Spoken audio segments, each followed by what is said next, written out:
In April 2022, my now partner asked me out on the first ever date. You may think as a girl, my heart fluttered first, but it was in fact my brain that moved instantly after he asked. What was I going to wear? Where should we go? What should we do? And how should I even get there? That is a lot of decisions to make in 3 seconds. In fact, the average adult makes at least 33,000 decisions a day. Ladies and gentlemen, my name is Wen Jie, Don, joined by my teammates Jia Xin and Yu Sian, Ken. Today, we are so proud to present to you cost-benefit analysis, otherwise known as CBA, in the scenario of dating Ken. With 20 hours of collective research, we are so excited to walk you through the common pitfalls and concept of CBA, apply that framework into a scenario of dating Ken, and bring out the importance of a personalized CBA. We hope that through this, we are all able to make better decisions. I'll now pass the floor to our first speaker, Jia Xin. So, now I'm going to explain about the concept of cost-benefit analysis. From a business perspective, cost-benefit analysis evaluates the project's expected costs and benefits to determine its viability. As for individuals, it examines behavior to estimate the value for certain goods. The cost-benefit analysis requires adding up all the expenditure of a project and subtracting them from its predicted benefits. As for the cost, we can divide it into 4 categories, which are opportunity costs, direct costs like labor costs, intangible costs like environmental impact, and also indirect costs like administrative expenses. While for the benefits, which are the positive effects, such as increase in revenue or improve the quality of life.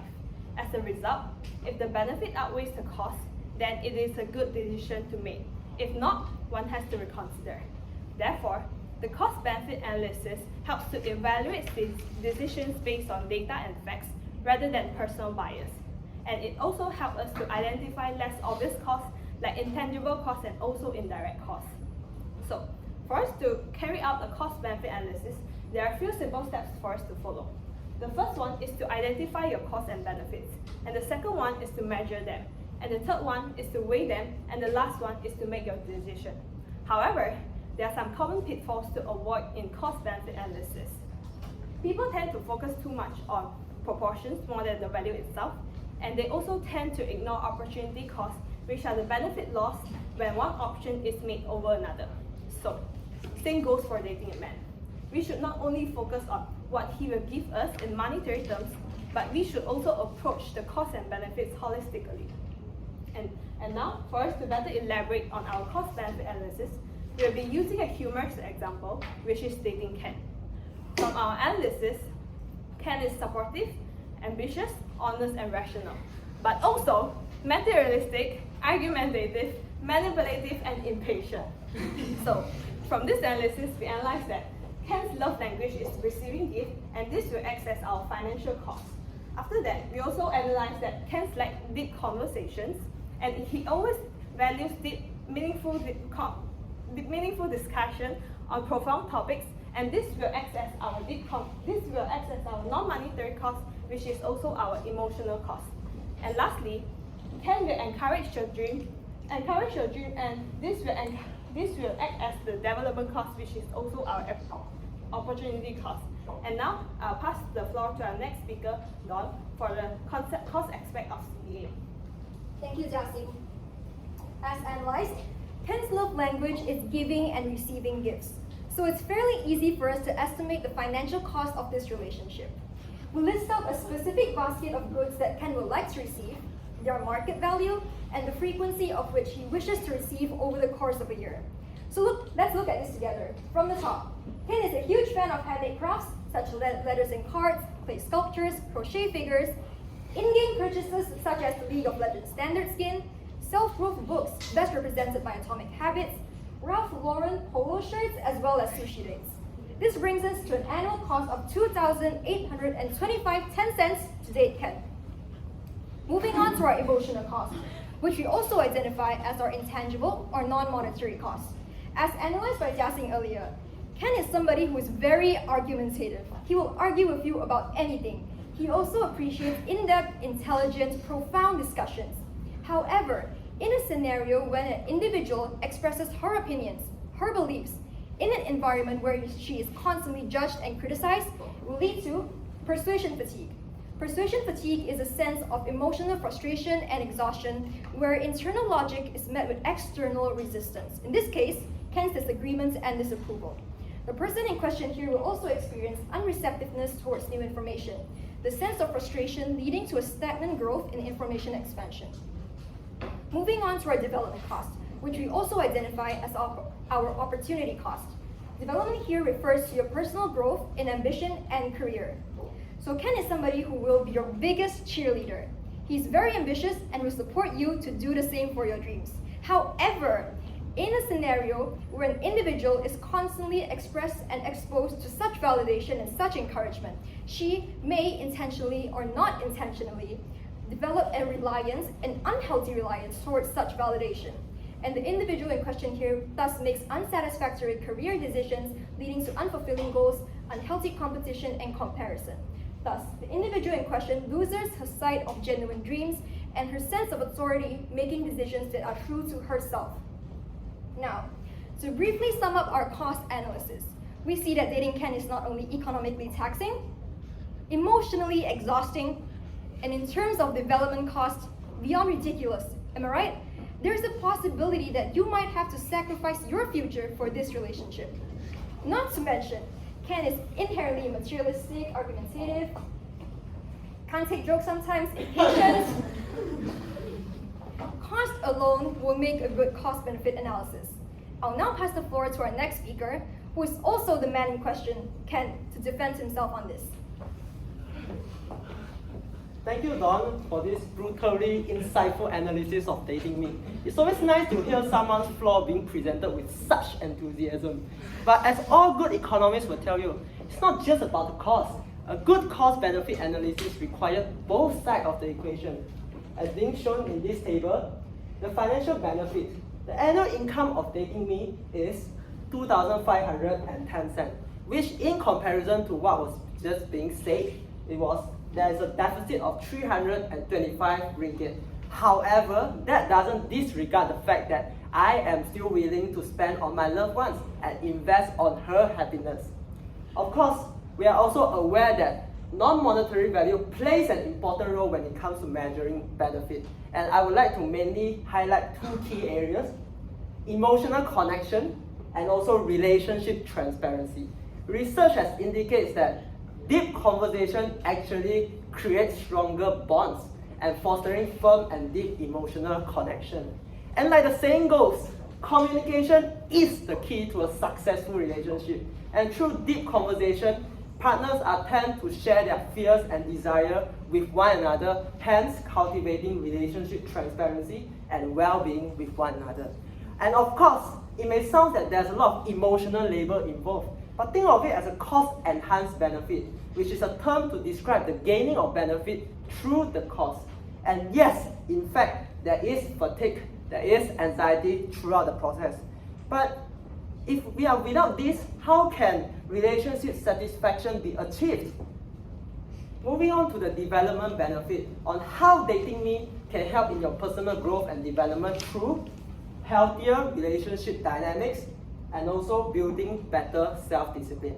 I will be your biggest cheerleader when it comes to chasing your dream. And research has shown that partner supportive action actually enhances relationship quality and also personal growth. And thus, by backing each other, we nurture healthier relationship dynamics.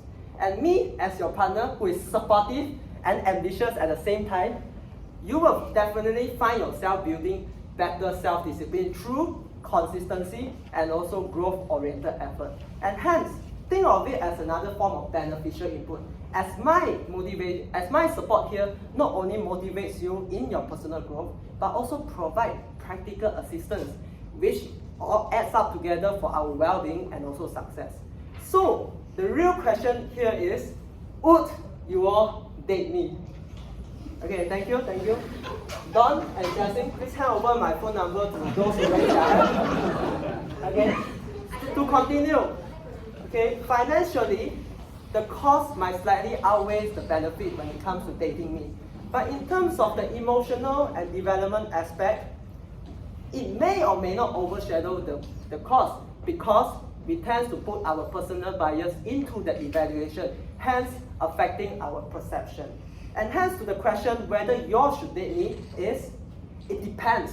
It depends on factors such as value alignment, which is the assessment of our goals and purposes in life, and also emotional compatibility, which is the preferred method to resolve a relationship issue, as well as short-sightedness, which is the preference to chase after instant gratification rather than long-term compatibility. And for now, I will pass my time over to Jia Xin for the conclusion. So, today we explore the concept of cost-benefit analysis and its practical application. We discussed common pitfalls such as over-prioritizing proportions and ignoring opportunity costs. And to illustrate this, we apply the CBA framework into a scenario of dating considering the monetary, non-monetary, and also opportunity costs. From this analysis, we highlighted that CBA is basically personal, with costs and benefits varying from one another. A concise, personalized, and well-researched CBA empowers us to make informed decisions, optimizing outcomes based on our own unique preference and circumstances. So, by understanding and applying this principle, we will be able to navigate complex choices with greater clarity and confidence. And that's all from our group. Thank you.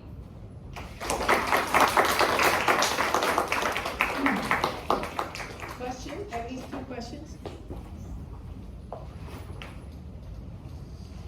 Yes.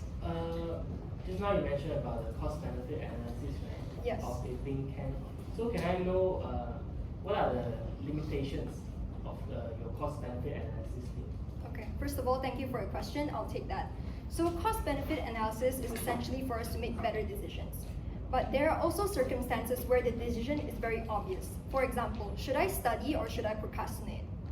So when the decision is so obvious, where the benefit is so prominent there, we don't have to spend resources such as capital and time to actually make this cost-benefit analysis. So I would say the limitation here is how you measure the project is big enough for you to conduct a CBA. Okay. I think one philosophical critique I have of the concept of CBA is the implicit utilitarian bias, because I mean it assumes that that the point of analysis is to maximize the happiness of the individual, but it inadvertently ignores the fact that there are external circumstances, such as the fact that if I were to date Ken, it might have a disproportionately more harmful effect on my family who might be disapproving of Ken. So how would you account for the utilitarian bias that CBA has?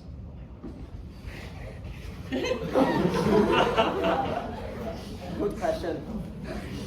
And I will try to answer your doubts on that. I think for us to think of cost-benefit analysis as a utilitarian method of making decision would be slightly short-sighted. Of course, utilitarian plays an important role when we are making every decision, such as whether utilitarian pragmatism and also being functional is plugged into our human system, and therefore we tend to trace after whether this analysis is a method that really works. We tend to use that as a judgment. True. And we are not disregarding that utilitarian is not a good way to do the analysis.